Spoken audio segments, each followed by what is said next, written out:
Olá, vamos falar de investimentos. Então, vamos trazer para vocês mais uma empresa para que possamos conhecer da sua história, da sua trajetória e principalmente da sua situação econômica e financeira. E vamos trazer aqui mais uma empresa da área da saúde. E essa empresa está estreando aqui no canal Silas Negro. Foi a primeira vez que estamos fazendo análise e a interpretação das demonstrações contábeis dessa empresa. Estamos falando aqui da Cora Saúde e Participações S.A., uma empresa que surge lá no estado do Espírito Santo e hoje ela vem ganhando espaço em todo o Brasil, vem se espalhando aí por todo o Brasil, né? Mas para que possamos entender também como que está a situação da Cora, antes de mais nada eu tenho que agradecer a todo o pessoal que sugeriu essa empresa, ao meu amigo Ricardo Rockmiller. Ô Ricardo, que bom ter você conosco, um prazer poder lhe atender. E também quem sugeriu a Cora foi o Guilherme Pagliari, grande Guilherme Pagliari, uma honra também ter você conosco aqui, muito obrigado Guilherme.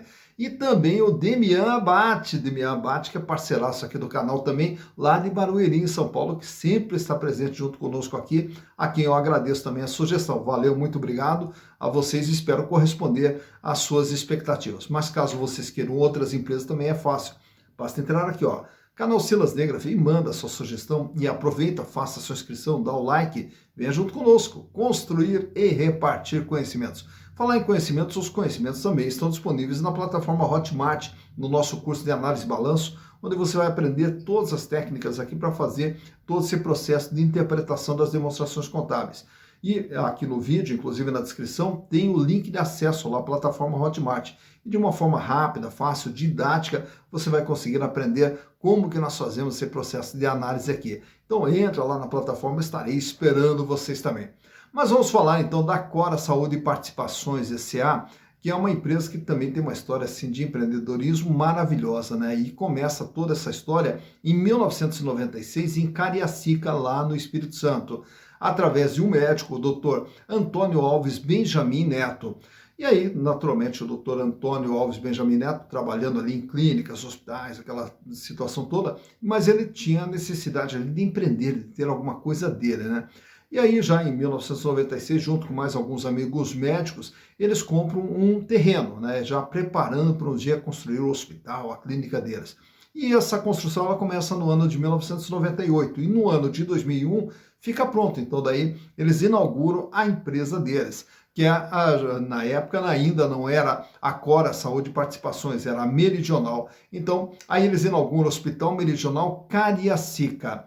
Já daí vai crescendo e no ano de 2008 já começa um processo de expansão através da incorporação de um outro hospital lá no Espírito Santo, o Hospital São Luís. E na sequência daí já também incorporam mais um outro hospital, que é o Meridional Praia da Costa, só que daí agora no município de Vila Velha também no Espírito Santo. E assim vai fortalecendo a posição deles dentro do estado do Espírito Santo. Em 2011, eles também compram mais um hospital também em Cariacica, que é o Hospital São Francisco. E daí já na sequência, em 2016, compram mais um hospital no Espírito Santo, só que agora no município de São Mateus, que é o Meridional São Mateus do Norte, lá no Espírito Santo. No ano de 2018, aí eles recebem um aporte de capital de um fundo de investimento, o HIG Capital. E aí, com esse aporte de recursos, começa todo o processo de expansão da empresa, inclusive com a mudança do nome, que agora passa a ser Cora Saúde. Tá? E aí já incorpora também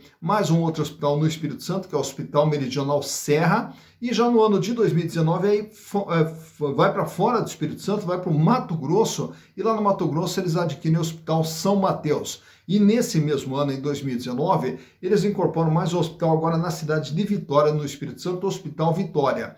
No ano de 2020, aí eles já vão também para o Tocantins, e lá em Tocantins, na cidade de Palmas, eles compram o Hospital Palmas. E daí, na sequência, também compra o Santa Teresa, também em Palmas. E aí agora começa a colocar o pé também no estado do Tocantins. No ano de 2021, eles já vão para o Distrito Federal, e no Distrito Federal eles adquirem o Hospital Anchieta, e daí na sequência já vai para Fortaleza, e lá em Fortaleza compra o Hospital Gastroclínicas, faz a abertura de capital nesse ano de 2021, e aí com mais aporte de recursos sai ali no processo de aquisição de outros hospitais, como o Hospital São Mateus no Ceará, e também o Grupo Otto, lá uma clínica na cidade de Fortaleza, também no Ceará. vai para Goiânia e em Goiânia compro também o Instituto Neurológico e no ano de 2022 compro mais um hospital no Distrito Federal, que é o Hospital São Francisco, e em Goiânia eles compram mais um hospital, que é o Hospital Encore. Então, através desse processo de aquisições e investimentos na ampliação dos hospitais que eles já têm, o Grupo Cora Saúde vem se espalhando aí por todo o Brasil. Mas para que possamos saber como que está a situação econômica e financeira do Cora Saúde Participações, trouxe para vocês os balanços de 2020, 2021, 2022 e do primeiro trimestre agora do ano de 2023. E através dos números vamos entender o que é a Cora Saúde Participações S.A. Então, vamos aos números. Então aqui estamos com as demonstrações contábeis da Cora Saúde e Participações S.A. E como falei para vocês, trouxe aqui 2020, 2021, 2022, os três últimos balanços, e mais o balanço agora do primeiro trimestre do ano de 2023, e através dos números vamos entender o que é a empresa. A começar lá pelo ano de 2020, onde nós temos aqui nessa parte de ativo, aqui é tudo o patrimônio da empresa, todos os bens e direitos que fazem parte do patrimônio da empresa, que lá no ano de 2020 totalizava 1 bilhão 101 milhões de reais, isso lá em 2020. E aí grande parte desse patrimônio está aqui, ó, imobilizado, que são toda a estrutura física de funcionamento, todas as instalações, os hospitais e todos os imóveis da empresa aqui dentro do imobilizado. E no intangível, aqui a grande parte são os ágios nas diversas aquisições que a Cora veio fazendo ao longo dos anos, então o ágio nessas aquisições é registrado aqui no intangível. Já nessa parte de cima é o ativo circulante, é o capital de giro, são os recursos que a empresa usa para movimentar essa estrutura, produzindo receita e, consequentemente, buscando seus resultados através dessas receitas. E esse ativo circulante totalizava lá em 2020 praticamente 400 milhões de reais, 36,3% de representatividade. 180 milhões de reais era a posição de caixa da empresa, dinheiro que ela tinha em caixa, banco aplicação, 182 milhões em contas a receber e os estoques aqui mais para uso e consumo 29 milhões de reais. Então o capital de giro, basicamente, ele se concentra em caixa e contas a receber. Já no ano de 2021, aí nós temos o IPO, e com o IPO a empresa pula de 1 bilhão e 100 para 3 bilhões e 900. E aí, com todas as aquisições feitas também no ano de 2021, aí o intangível dispara aqui para 1 bilhão e 700 e também todas as imobilizações realizadas pela empresa com a entrada desses recursos foram para 1 bilhão e 18. O capital de giro fecha com 1 bilhão e 1, 25,4% de representatividade, aumenta o volume de dinheiro em caixa para 396 milhões e o contas a receber agora totaliza 488 milhões de reais. Chegando em 2022, a empresa agora é de 4 bilhões 724 milhões de reais, mais um crescimento aqui, principalmente aqui ó, no imobilizado e também no capital de giro, que agora foi para 1 bilhão 352. O volume de dinheiro em caixa totaliza agora 779 milhões e o contas a receber 374 milhões, uma pequena queda aqui em relação a 2021. Chegando em 2023, agora em março, 3 meses depois do balanço aqui de 2022, a empresa praticamente estável, 4 bilhões 726, e o capital de giro 1,329, só que diminuiu o volume de dinheiro em caixa para 189 milhões, que em contrapartida teve um aumento aqui no contas a receber, que agora fecha em 934 milhões de reais. Então, com a IPO, a empresa sai de 1 bilhão e 100 para 3,900 e aí continua aqui um crescimento até 4,700. Tá, naturalmente que para ter todo esse crescimento, falei do IPO, mas não é só a IPO que é fonte de recursos para o funcionamento da empresa. A empresa ela busca recursos por dois caminhos, né? O capital próprio, que é o patrimônio líquido, e o capital de terceiros, que é o total do endividamento. E lá em 2020, o endividamento total da Cora era de 917 milhões. Ela tinha um patrimônio de 1 bilhão e 100 e devia 917 milhões. Grande parte aqui no longo prazo. E a dívida totalizava 83,3% de todo o patrimônio da empresa.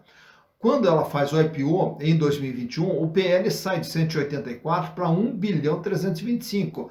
Mas a empresa, além de capital próprio, ela também busca capital de terceiros, principalmente financiamentos de longo prazo, como nós estamos observando aqui no passivo não circulante, e com isso o endividamento pula para 2 bilhões 616 milhões. Apesar de todo esse crescimento, com o IPO, o peso da dívida passou a ser de 66,4%.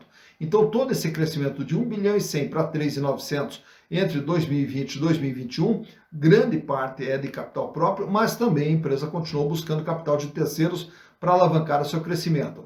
Em 2022, a empresa aumenta ainda mais a busca desse capital de terceiros e vai agora para 3 bilhões e meio, com 2.857 de longo prazo. Então ela pega mais financiamentos de longo prazo para alavancar esse outro crescimento de 3.900 para 4.700.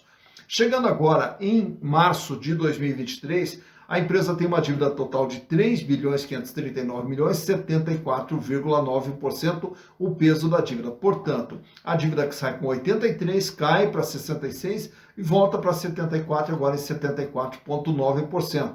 Então, o crescimento da empresa se dá uma parte aqui com a IPO, com a utilização de capital próprio, mas também a empresa continua buscando capital de terceiros para alavancar o seu crescimento. E todo esse crescimento é para quê? Para gerar receitas e, consequentemente, gerar resultados. E vamos ver, então, o que a empresa vem gerando. Em 2020, faturava 612 milhões, em 2021, 1 bilhão e 200, em 2022, 2 bilhões e 46, e agora em 3 meses acumula 553 milhões, projetando aí um faturamento na faixa de 2 bilhões e 200 aproximadamente para 2023. Mas mais importante do que esse faturamento é essa linha de baixo, lucro líquido. Lá em 2020 ela ainda obteve um lucro de 17 milhões de reais, 2,9% de margem. Porém, mesmo com o crescimento do faturamento, em 2021 ela gera um prejuízo de 54 milhões de reais. Em 2022, o prejuízo de 94 milhões de reais. E agora, em março de 2023, em 3 meses, acumula aqui um prejuízo de 48 milhões de reais, tá? Então, o que acontece? O faturamento até vem crescendo, porém a empresa não vem conseguindo dar lucro. E uma das razões dela não obter esse lucro é justamente essa linha aqui, ó, resultado financeiro, onde ela tem 7,6% do seu faturamento comprometido com despesas financeiras. Em 2021, essa despesa financeira foi para 10,3%, 17,6% e 17,9%. Portanto, todo esse crescimento que nós vimos aqui da empresa com a utilização de capital de terceiros, ele tem um custo, e esse custo é que está levando a empresa aqui a fechar com prejuízo nesses 2 últimos exercícios e no primeiro trimestre de 2023. Mas eu quero trazer para vocês aqui como que está a situação financeira hoje da Cora através desses gráficos aqui da liquidez, onde a liquidez geral nos mostra a capacidade de pagamento nas dívidas de curto, médio e longo prazo, onde a liquidez geral era de 0,51, cai para 0,44, cai para 0,42, cai para 0,41 agora em março. Para cada R$1 de dívida que terá que pagar no curto, médio e longo prazo, a empresa só tem 41 centavos. Não tem recursos para pagar toda a sua dívida. Mas como grande parte dessa dívida é de longo prazo, então nós vamos observar a liquidez corrente, que sai com 1,37, vai para 1,42, vai para 2,10 e agora 2,16. Então, a capacidade de pagamento no dia a dia da empresa está extremamente folgada. Para cada R$1 de dívida tem 2,16. Paga, sobra bastante. O problema da empresa está justamente no longo prazo, onde ela vai ter que gerar resultados, gerar recursos para fazer frente ao endividamento nesse longo prazo, que um dia se torna curto prazo. Já nesse outro quadro aqui, eu trago para vocês também o endividamento e o comportamento da dívida da Cora. Ela sai com 83,3% em 2020, cai para 66,4%, sobe para 74,1% em 2022 e agora 74,9%. De tudo que a empresa tem, ela deve 74,9%. Não trago aquele quadro dos indicadores de rentabilidade, porque como nós vimos aqui, os prejuízos, né, gerados pela empresa, então todos os indicadores de rentabilidade seriam negativos, razão pela qual até nem apresento para vocês. Mas o que eu apresento é esse quadro aqui com os indicadores relacionados às ações da empresa. Uma ação da Cora hoje vale R$ 1,42, com base no valor patrimonial. Já o valor de mercado dela, ela é vendida, uma ação, por R$ 1,01. Então vejo que o valor de mercado dela está abaixo do valor patrimonial, o que nos dá um PVP, preço por valor patrimonial, de 0,71, mostrando que as ações da Cora são vendidas com deságio de 29%. Lucro por ação está até entre parênteses ali, é negativo, 22 centavos, e prejuízo por ação. E a rentabilidade da ação também está ali entre parênteses, que é negativa, mostrando ali uma perda de 21,78%. Não há histórico de dividendos dessa empresa e a relação preço/lucro dessa empresa aqui também não existe. Por quê? O preço/lucro só vai existir quando houver lucro, né? Então, se não há lucro, não há como se medir tempo de retorno. Free float. A empresa tem 12,87% das suas ações negociadas livremente na bolsa, só tem as ações ordinárias na bolsa, e o tag along é de 100%, quer dizer, se a empresa for vendida, é garantido para os acionistas minoritários o mesmo valor que seria pago para os acionistas majoritários.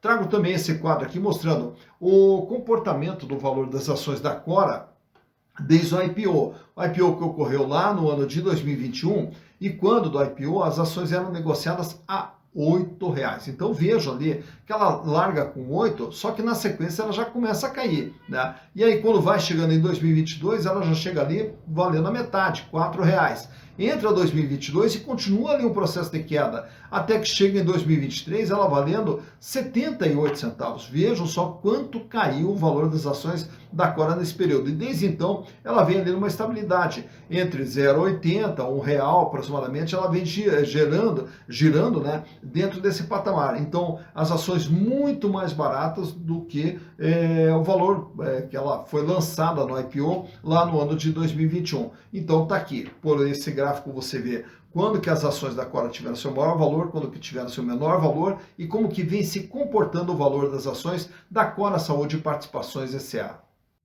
Tá, então, mais uma empresa analisada, Cora Saúde Participações S.A., que agora a gente já conhece a sua história, da onde que ela vem, para onde que ela está indo, mas principalmente já conhecemos aí a sua situação econômica e financeira. E a empresa que vem lá do Espírito Santo, e aí falando em Espírito Santo, meu grande abraço para todo mundo aí no Espírito Santo que sempre está junto conosco aqui no canal. Muito obrigado pelo incentivo, muito obrigado pelo carinho de vocês. E também, já que estamos falando de saúde, meu grande abraço para o meu amigo Dr. João Vítola, da Quanta Diagnósticos por Imagem, da cidade de Curitiba, que é uma das referências em diagnósticos por imagem aqui para toda a região sul, com os melhores equipamentos e com a melhor equipe de profissionais, justamente para poder lhe dar o melhor atendimento possível. Afinal de contas, uma imagem perfeita proporciona também o diagnóstico perfeito. Então é tudo isso que a Quanta Diagnósticos por Imagem lhe proporciona. Então meu grande abraço lá para o meu amigo João Vítola e para sua filhinha, a pequena Luísa. Oi, pequena Luísa, que bom também ter você sempre junto conosco aqui. E assim, então, tá aí mais uma empresa conhecida e importante é justamente na hora de fazer investimentos, pelo menos a gente tem que saber aonde que nós estamos investindo, que empresa é essa, o que que ela faz, mas principalmente como que ela está econômica e financeiramente. Se ela dá lucro, se não dá lucro, se ela é endividada, se ela não é endividada, porque é através desses indicadores é que a gente vai ter resultados e vai ter retorno no futuro. Então, quando se faz investimento é para ter retorno. Quando se faz investimento é para construir patrimônio. E o patrimônio só é possível, né, quando a empresa é lucrativa e quando a empresa não oferece riscos. E tudo isso a gente vê aqui dentro do canal Silas Degraf, onde a gente procura repartir com vocês essas informações, lhes dando embasamento para tomar decisões mais corretas, né, correndo menos riscos e ampliando as possibilidades de retorno para poder ter o seu patrimônio, que lá na frente vai lhe garantir uma vida melhor e uma vida mais digna, que é o que todos nós merecemos. Dito isso, bons investimentos para vocês.